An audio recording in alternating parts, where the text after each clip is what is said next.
Oliver Phommavanh loves to make people laugh, whether it's on the page writing humour for kids or on stage as a stand-up comedian. He's also been a primary school teacher and has performed at various comedy festivals and writers' festivals around Australia and Asia.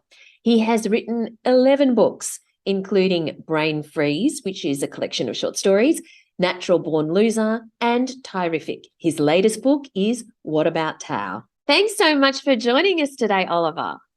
Absolute pleasure, Val. Great to be back. Yeah, well, we first had you on the podcast way back in episode 144, but a lot has happened since to you. You've released so many more books. There's so much to catch up on. And of course, there are some new listeners who haven't heard your story yet. But before we get into all of that, your latest book is What About Thao? Can you tell us what it is about? Sure. So, What About Thao is about a city kid named Thao Trung, who is from the city. And basically, his parents have decided to go for a bit of a tree change after lockdown and the pandemic. So, they decided to move to a very small town called Magala.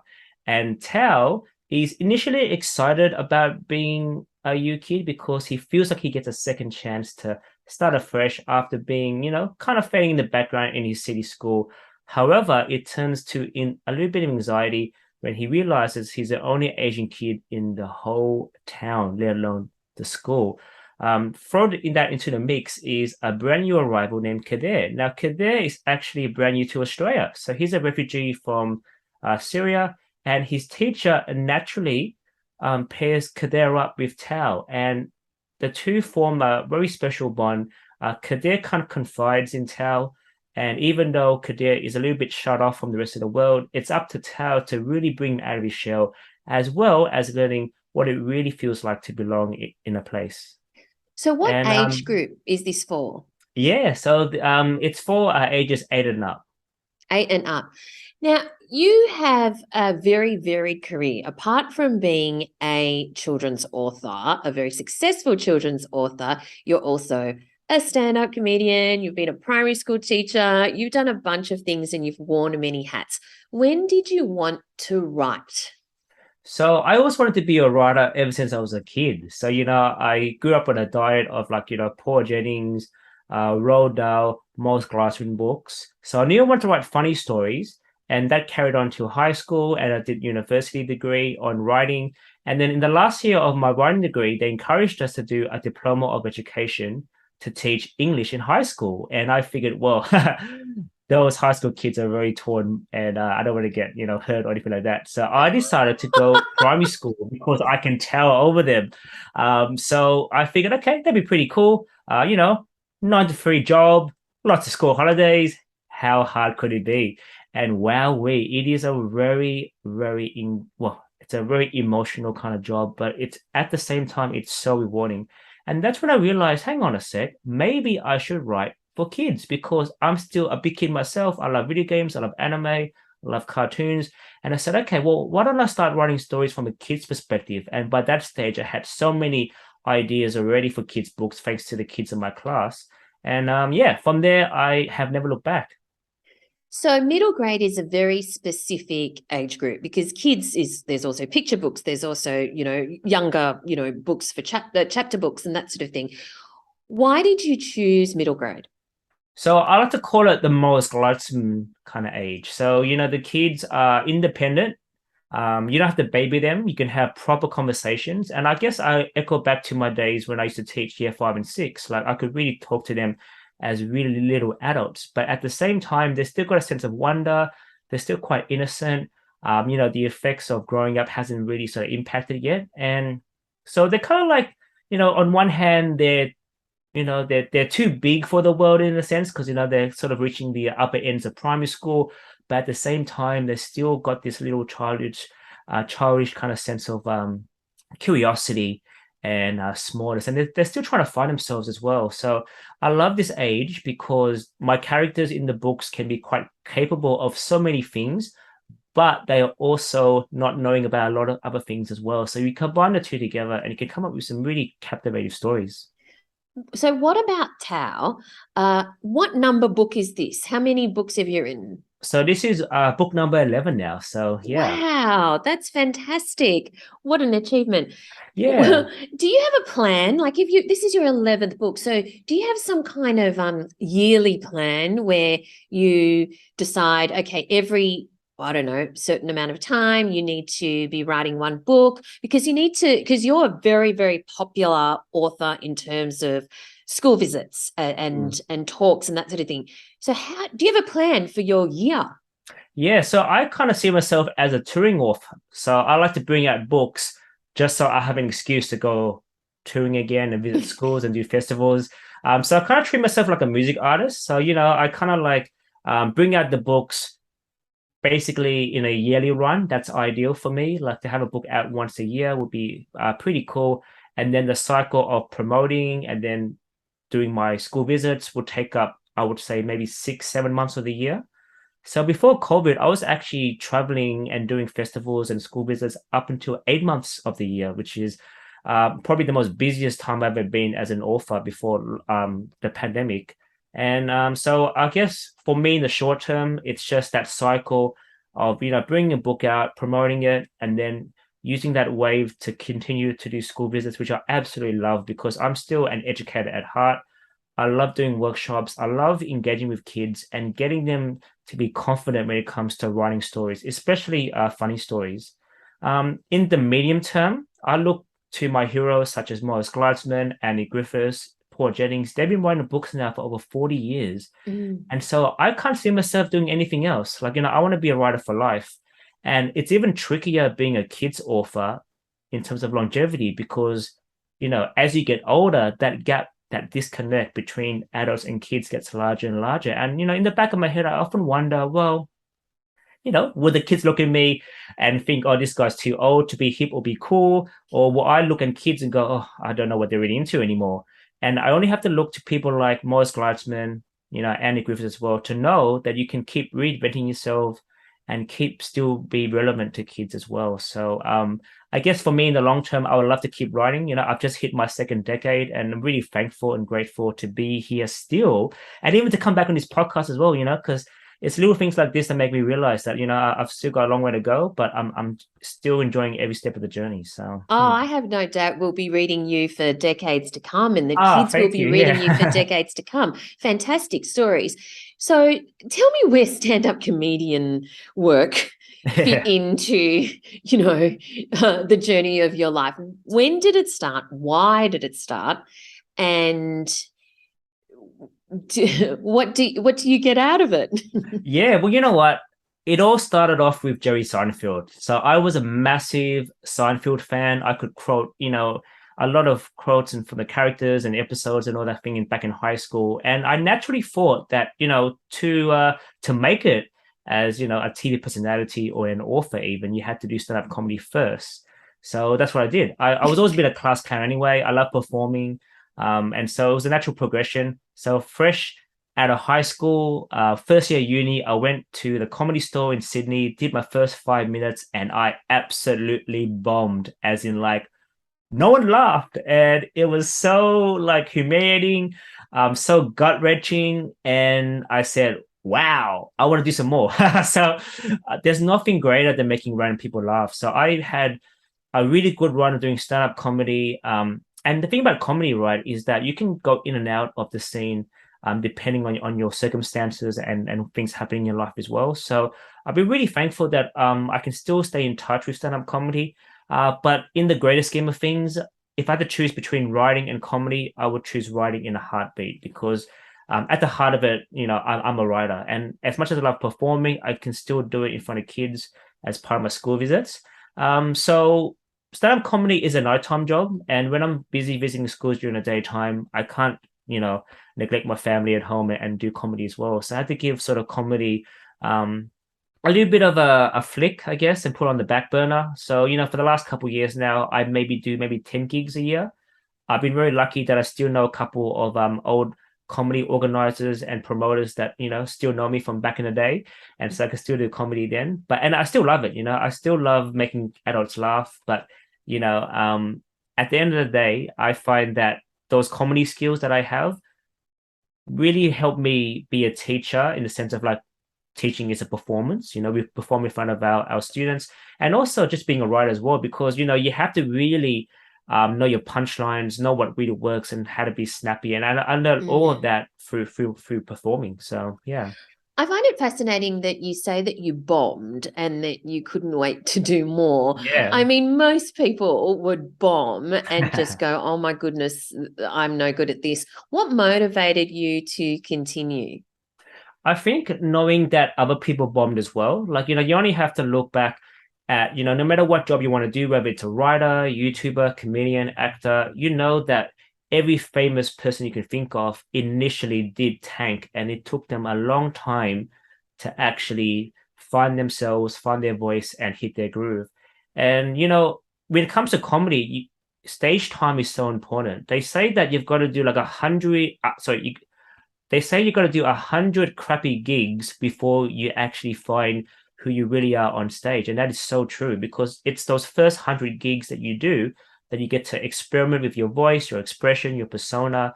And you can even apply it to writing as well. You think of all the drafts you write, you just finding your voice. I think a lot of writers get caught up in this whole thing of like it has to be perfect straight away, or I got a couple of knockbacks. And yes, they do hurt, but honestly, when you're still drafting and you're still like trying to find yourself and trying to find your style, I reckon just experiment. Don't be afraid to fail. It's normal to fail forward, I say. So it's a bit of a cliche, but yeah. So I think for me, I kind of knew in advance that I was going to bomb, but I didn't know how I was going to feel though, because I mean, it really does, like, it keeps you up at night. And you think like, oh man, like, it's just so bad. But I eventually got better, and I've seen other people do it as well, which gave me the confidence to just go back as well. So yeah. So let's talk about your writing process and let's take this book, What About Tao, as an example. How did you get the idea? Where did and when once you get the idea, what happens after that? Do you just start writing, or do you plot it out? Do you have a special notebook that you scribble ideas on? Tell us about from conception to, basically your process even of writing your first draft, whether you do it in a particular spot every day or what. Yeah, take us through it. Yeah, so look, What About Tao is a love letter to all the country schools I've visited over the last 10 years. I say yes to everything. So, like have book will travel. So, I've been to places like Manila in regional New South Wales, Lightning Ridge, West Wyalong, Bundaberg, Mildura. Like, I've been everywhere. I've been everywhere. I better not do that. But yeah, I honestly have been. And the response I get at country schools have always been fantastic. The kids are so warm, the adults there, the town folks have always been so accommodating. And I often, every now and then I would be the only Asian person in that small town that I would see for a couple of days. And occasionally I will see like an Asian kid in one of these schools, and these schools really do have just 23 kids in from K to 6. And I'll often wonder in the back of my head, I wonder how they feel. Like, do they feel different? Do they feel like they fit in? And so that seed of a story has always been in my head for a while. And the way that I kind of work out my stories is the first third of it actually happens in my head. Like, it happens in my head. It's kind of like a kettle boiling water. And so it just boils it, I like to call it like, chewing gum. I call my fans chewy gums because imagination is something that you chew on for a bit. So I just chew on this idea. I just observe things, take down notes, maybe in my notebook. And then when I'm ready to blow the bubble out, that's when it starts to actually become a story. So then from there, I pitch it to my publisher at Penguin. I give them a 2-page synopsis. They tend to give me the green light from there, or yay or nay. And once they But give me the green, with that synopsis, sorry to interrupt, but with that yeah, synopsis, is it the full story that you give to your publisher? it's probably like 75%. Mhm. So sometimes I have the ending already and it's down pat. Other times I just give them a bit of a blurb in the sense of like, will he ever fit in this new town? Like, what will he think of Kadir? Will Kadir ever be, able to like, make friends here in Magala? So something like that, perhaps if I haven't got the right idea. And Mhm. for What About How, it kind of did feel like that. Like, this was probably a very difficult book for me to write compared to the others, because I really did struggle with finding the right tone for this book. You see, the original tone for this book was going to be, you know, Asian kid in a small town. Asian is kind of normal now. Like, it's been normalized enough, well, to an extent. And I figured, like, he loves to be different, but everyone else in town sees him as a normal kid. So that's how I figured it would be. However, Kadir's voice, when Kadir came into the mix and the original pitch was going to be Tao was going to like be jealous of Kadir because he's more brand newer than Tao, and he was going to try to make Kadir fit in, so Tao could be the new kid again. But Kadir's voice, he's resentful, he's hardened, he's grit, like that sort of just came out through every single draft, every single refinement that I did, and I just couldn't ignore his voice any longer. So I told Penguin, you know what, this is going to be a different kind of story. So I had an extra 8 months, and if you're going to have an extra 8 months, why not do it during lockdown? So it wasn't too bad for me in that sense. So yeah, I got the extra time to really refine and work on Kadir's backstory. I was very lucky to actually talk to a couple of refugees from Syria from my church to really make it a very genuine story. And I wanted to handle it with delicate care as well. And the end result is just mind blowing. Like, even I was just surprised at myself. Like, this is a very different kind of story to my more wackier, out there kind of humor stories. But the humor is still there, but there's a lot of heart to it too. So I guess, yeah, taking a step back from that, like, so after the 2-page synopsis, I start my first draft, and my first draft, I call it it's just laying down the dirt, basically. You're just laying the dirt there, you got the foundation, and then I start to mold it. The magic for me happens in the second and third draft. I just, vomit the raw draft out, and then with every single draft from there, I start to sculpt it. I start to really get a feel for the characters, and then I just keep doing that, rinse and repeat until I get to the stage where I feel like it's ready enough to give to my editor, and that usually takes about 6 months. It's even a little bit 6 months of editing. Oh, 6 months of just doing that, of the drafting. Of the redrafting. Yes. Yeah. Wow. Yeah, that's right. So, and the reason for that is because I'm usually traveling as well. So, like I'm doing it like an hour in the hotel, on the plane, at airports, in between school sessions, perhaps, or like, if I've got like a half an hour. I'm very lucky that I can just, click my fingers and get straight into the zone when I'm at my laptop just typing away. And yeah, so 6 months is usually what I give myself. And then I'm very lucky that Penguin give me a deadline. I need deadlines. Like, I find that I'm a deadline dragon still, in terms of like, I tend to thrive, and my creativity tends to thrive as well, knowing that I need to produce something very soon. So I trust the process in that sense. And yeah, so that happens for 6 months, and then my editor and I, we go back and forth trying to, like, make it better.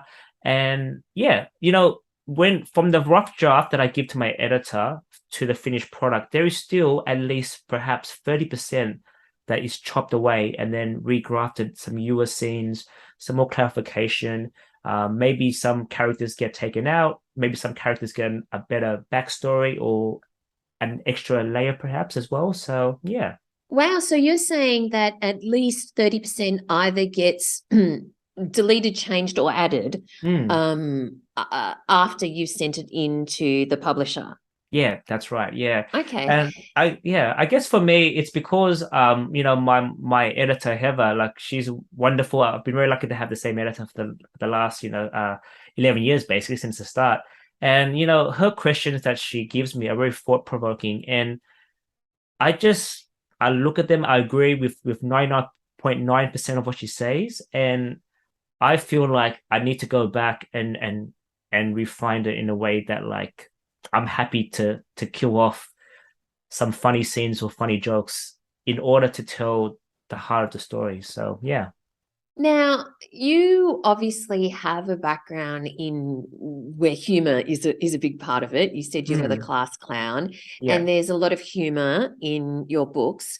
Is that something that you write into the story naturally, or do you sometimes go back and, because you said sometimes Heather says you're going to take that funny bit out or whatever, but do you sometimes go back and think that needs to be funnier and then have to think of a way to write it in a way that's funnier? Yeah, sometimes. Like I find that like naturally my characters have always had a different slant on life already. So I think through their unique personality, the humor comes out naturally as it is. So, Tao, for example, being a little bit apprehensive, like, he will make jokes about the small town and the misunderstandings. That's where the humor comes into it as well. Um, but yeah, there are some scenes where like I look back and I go, I can make this snappier. I can take away this line. Or this punchline's a little bit soft. Let me add something a bit more harder. So I can definitely do that for sure. And so it really depends on the scene. And with humor, you can switch it on and off like a light sometimes. Like even the most serious story, like a YA thriller, for example, can still have humor because you can't just insert it during the editing process. And for the reader, it's the signal for them to or have a laugh and then move on to the next kind of scene. So yeah, so Mm. it does work both ways. But yeah, I find that my voice has already got that sort of natural humor to it, but sometimes it needs that extra clarification, or yeah, sometimes it just needs a bit more slapstick, or maybe a little more fun with words here, or funnier dialogue as well. So yeah. So you said that you always wanted to write from when you were very young, when you were reading those books Mm, by those middle grade authors or children's authors. You've also said that you, as a writer, you think it's important to have representation and diversity in your stories. mm, When you first started writing, though, your first book, that yeah. is, your first novel, how much at the forefront was the issue of diversity, or were you just wanting to be a writer, get published, and tell a story? Yeah, look, I really did make a point of it because I always tell kids I wish I was able to read books that had myself on the cover. And by that I mean I wish I had books that had Asian Australians as the main character. And looking back when I was pitching Terrific, the only two I could think of were books written by Ruth Clark. So Nips 11, which had an Asian character on the front cover playing cricket, and also a book called Noodle Pie, which Ruth Stark also published as well. That was like 2008, I think. And Okay. so I knew by then there was hardly anything. And yes, it does help that sometimes not having anything there can help you as well, but it can also put you at a disadvantage as well because the publishers are also taking a risk as well. I actually had someone say to me, "Oh, no one wants to hear an Asian Australian story." It's a bit like, ugh, why would you hear that for? When you say someone, do you mean a publisher or do you Oh mean no, a no, random this, person on this the was actually street? like someone at a party. I should clarify that actually, because but and like I said, oh, like why would you want to hear that for? But you know what? I was very lucky, and could be good fortune, was that at the time one of my short stories, Hot and Spicy, got included in Growing Up Asian in Australia. And it was edited by Alice Pong, published by Black Ink. And that was my first break, massive first break. I remember going to the festival, meeting Alice, meeting Benjamin Law, and just being surrounded by all these Asian Australians from all different walks of life, all different, like careers and jobs, all having that growing up story within them. And that gave me like the launch pad that I needed to really refine Terrific and make it the story that it is today. And you know, I think I always make a point of having all my characters be Asian Australian, and people have asked me in the past, "Why do you do that for?" And I say, "Because I can." Honestly, because I can. Like, there's just even though the scene has improved a lot, and we are taking like great steps forward in terms of diversity, especially with children's books. Like, I'm so proud to see diversity, all different walks of life, all different like angles, and which is something that I'm really happy to be a part of. But I will still continue talking about Asian Australians in a way because I know that readers can read that and take it both ways. If they're not Asian Australian, they can still relate to other things. But nothing gives me a greater kick than going to a school, seeing an Asian Australian in the audience and go, I just want to be just like you, or I never thought I could be a writer, but then I read your books or, Gabrielle Rang's books or Alice Pung books. And I'm like, yeah, this is so cool. So yeah. a lot of people would say, oh, well, it makes perfect sense because Oliver is Asian Australian and it makes perfect sense for his main character, for his characters or some of his characters to be Asian Australian. For people who are emerging and aspiring and established authors who are not Asian Australian, how important do you think it is for them to ensure that they have a diverse range of characters in their book? It really comes down to like for the author or for the writer to make conscious decisions at the very start in terms of like what kind of story are they trying to say. Like there's nothing worse than having diversity for the sake of diversity. So I think you got to strip it back and what is the main character trying to say, or what is the author trying to say. I find that like for example, what I can think of, Nana Moore had a book, the power of positive pranking, and they had a lead character who was Asian, and that fit in quite well because she had a backstory between her and her grandfather. It was a really nice relationship being formed there, and that felt like a natural fit in the story. So I find that it really comes down to the main character first, and then from there you could, if you wanted to, you could have different people from different backgrounds, but it really depends on what kind of story you're trying to say. One of the best things about now with modern multiculturalism in Australia is that we've almost reached a point now, and I see this in schools all the time, where like kids don't even blink twice anymore about where people come from. They just go, oh yeah, he likes basketball, he likes Pokemon. The last thing they represent, the last thing they do is they call them by their nationality or anything like that anymore, which is really cool. So I find that like sometimes not making a point of it is the point. Sometimes like it's just like it's just natural now. So I find that the best stories that represent diversity are the ones that they just have it there and they don't make a big point of it. Sometimes they do, depending on the story, but other times it's just there because that's just what they see out in the playground schools, and kids really resonate with that. Like the last thing you want is kids to go through a lesson of sorts and all that kind of thing. So yeah. I agree, actually. That is a very good point. And I think that it's become more apparent in the last maybe 2 years with books and with television, because previously, if you had an Asian Australian character on television or in books, there would be some scene about them eating rice or something. And it's like, that's ridiculous. Yeah. Firstly, it's not necessarily accurate. And what's the freaking point? They just happen to be Asian Australian. I always Exactly, laugh that's at right. those things. Yeah.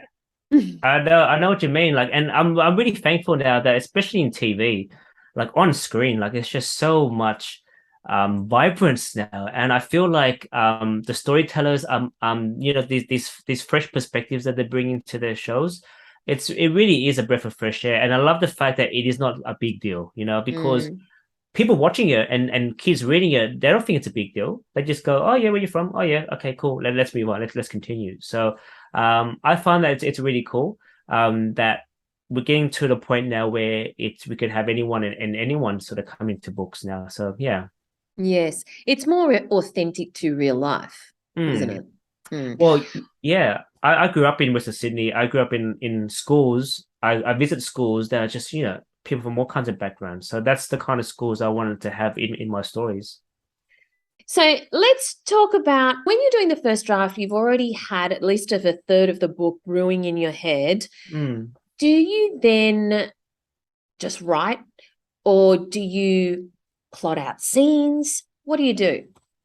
It really depends on the book. So, books in the past like Con Nerd, I actually did map out each of the chapters, what's going to happen in each of the scenes. These days now, I just write it out. I just write it out. I write a whole lot of scenes that eventually will get me to the character's end goal, or like I might have like an end scene in mind. So, for example, I'm working on Sneakerheads, my next book, and I know at the very end that it's going to end at a sneaker convention. It's going to be a big event. Lots of sneaker lovers are going to be there. I just need to work my way to that event. And so what I do is I make sure that I write all the scenes that I feel like I want to write. And then it's only in the second draft do I go back and go, hang on a sec. I think this scene might work better at the front. Or I think that interaction might work better at the back end of this chapter or in another chapter, or maybe just doesn't work at all. So I like to kind of do it like Lego pieces, I guess. So the first draft is really a mishmash of scenes that loosely make sense, but it's only when I look back, and there's no greater feeling than knowing that I have 33,000 words to play with, knowing that I can I've got something here already, and this gives me great confidence to actually go, okay, well, I can move this over here, move that over there, and I do this kind of like haphazardly just on my keyboard, just kind of pacing like a crazy person, I guess. And then by the third or fourth draft, it really starts to take shape. Like I really sort of nailed the first three chapters, for example, and then I go, okay, now let's put it in some sort of order, I guess. And the beauty of it is that, like, as a reader, or even my editor that doesn't know this process, but what my editor sees is somewhat more polished, but just, for me, it's just all over the place. And I'll slowly just, put it all together. Your last book, Brain Freeze, was a series of short stories. Why did you decide to do that? So I wanted a change of pace from writing chapter novels. And at that time, I was editing Funny Bones. And that was a book that I did for charity with Ken and Joe Temple, raising funds for War Child. And as I was editing this collection of short stories, I had been submitting short stories to other anthologies like Total Crack Up, for example. But even though I was writing short stories for these anthologies, I kept some of the good ones for myself. So over the last 7 or 8 years, I had been collecting all these short stories that I thought they're just too good to give away. I want to put them all together. And so when the time came for Penguin to say, well, what have you got cooking? I said, you know what? I would love to write a short story collection, because when I do my school visits, I always say, if you want to start writing short stories. Short stories can be like, 6 words to 100 words. It's just get to the point, get to the good stuff. It's all it's all killer, no filler. And so I, grew up on reading Paul Jennings, who's the master of the short story. And I thought, you know what, I'm going to do the same as well. So I really had a lot of fun writing Brain Freeze. I got to delve into genres that I don't normally write about, like fantasy, a little bit of sci-fi as well. And I got to write in third person, which I normally never really write as well. So for me, I found it a lot of fun. So yeah. When you're writing, because you say that you often do the redraft, you're often traveling during the redrafting stage. Yeah. But when you're in the depths of your first draft, does it work if you're traveling, or do you have to be in one place in order to focus and concentrate? I think I've learned out of necessity just to work as I'm traveling, I think. It actually kind of backfired last year with lockdown, it's always that mantra of like, you always end up doing more housework an hour before visitors come, as opposed to having the whole weekend to do household chores, because it's that whole like deadline kind of thing. So last year, I had like months and months on end to really refine, a book. And I did work okay, but not as productive as I would have been if I was just like having an hour here, having an hour there. It's funny how the mind works, like if you give me a long amount of time, I end up working slower. I end up working like according to how much time I have, which is kind of funny actually. And so I think I've been conditioned over the last couple of years to really just work on the go, work on the road, and I can really just, snap in and just zone in and get into that writing zone in and out, just almost like opening and closing an app on a phone or something like that. So, but is there a minimum amount of time, or can you just open and close that tap in a 10-minute window? Yeah. Like I could, in my first draft phase, I really could end up doing 5 minutes, 10 minutes, half an hour, like just chipping away at it, just, writing half a chapter, writing a couple of words. And yeah, it just slowly adds up. The word count slowly builds up. I think for me, I kind of tend to slow a bit down when I'm doing my fourth or fifth draft, because by that stage, things are starting to set. And so it's not like I can start bashing away at my keyboard at that stage. I need to actually look at the scene, read the paragraph, and that might take 5 minutes. So maybe by the fourth or fifth draft, I can't really be as productive in terms of like word count and producing words, but I'm still reading it. I'm still thinking about the scene. And I might change maybe like 2 words or add a sentence, and that might be my writing time up before I go visit a school or catch a plane or something. Yeah. When you're doing your school visits, I mean, I can think of nothing more terrifying, to be honest. And I suppose you're used to it because you're a teacher. Yeah. But what is your goal when you are doing those school visits generally? I think the first goal for me is entertainment. I think like especially given that it's an incursion or excursion, sometimes when kids come to you at festivals, like there's no doubt about it, you have to entertain kids. There's nothing worse than, listen to me. I know what's good for you, or read this book, because I liked it, and all this kind of thing. Like the kids see through that. And my goodness, given that we are now living in the screen generation, you really have to capture the kids' attention in the first 15 seconds. Otherwise, they will mentally swipe right, and then you've lost them. So I find that you have to really entertain them first and foremost. Second of all, is be authentic as well. Like I engage them in a way that is coming from where I'm coming from. And authors, we all say the same thing. We all say read lots of books. We all say, edit your work and all this kind of stuff. But it's the way we say it that is different. And so I find that you got to find your unique angle of presenting that same message, and you're halfway there in terms of like, your content in terms of like what you're going to say during your presentation, or even during the writing workshop too. So yeah. What are you working on now? So yes, I'm working on Sneakerheads, which is my next passion project book, and I love sneakers. I've got over 170 pairs of sneakers. If you look at my socials, I've just got like sneaker after sneaker coming in, and it's part of my, my life, which I absolutely love. And it's a very sweet tale of a boy who, wants to be a sneakerhead like his dad, and he's trying to follow in his dad's footsteps, pun intended, to becoming one. But however, it's a little bit more. It's one thing to like wear cool shoes and be cool, but can you really be cool regardless of what you wear on feet? So it's just one of those delicious stories that I can't wait to showcase to the world, because it's been brewing inside me for a while.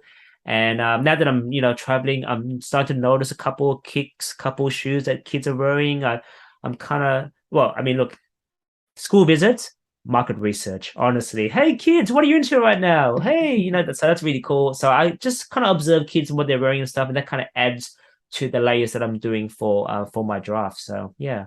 Can't wait for it. But in the meantime, What About Thao is out. So thrilled for you. Congratulations. It's a wonderful book. Now, Oh, thank you. I'm going to put you on the spot because I usually end with what are your top 3 tips for people who want to be in a position where you are one day, being a published writer. But that's not what I'm going to ask you. I'm going to Yeah, ask okay. you your top 3 tips for people who want to write for middle grade, because it's very specific, isn't it? So what would your Yeah. top 3 tips be for authors aspiring authors who want to write for middle grade? Wow. Okay. So that's very tricky, because so like I said, middle grade is very it's very niche in a sense. Look, I think first and foremost is get the voice right. Um, Readers will follow you anywhere if you nail the voice. So to do that, you need to either look at your inner child, or you need to tap into any kids around you, but find that voice. And once you have it, hold on to it, and you can tell whatever story you like. Tip number 2 is to get to the point. Like I mentioned before, you have to start really treating like these novels like they're Netflix episodes or YouTube clips. So chapters need to be snappy. Things need to happen in the chapter. I think with middle grade especially, you have the luxury of writing more, but you also don't have that luxury of like having a lot of fluff as well, like in YA and more thicker novels. At the end of the day, it's very daunting for a kid to hold a thick book in their hand. So get to the point, write less and say more in that sense.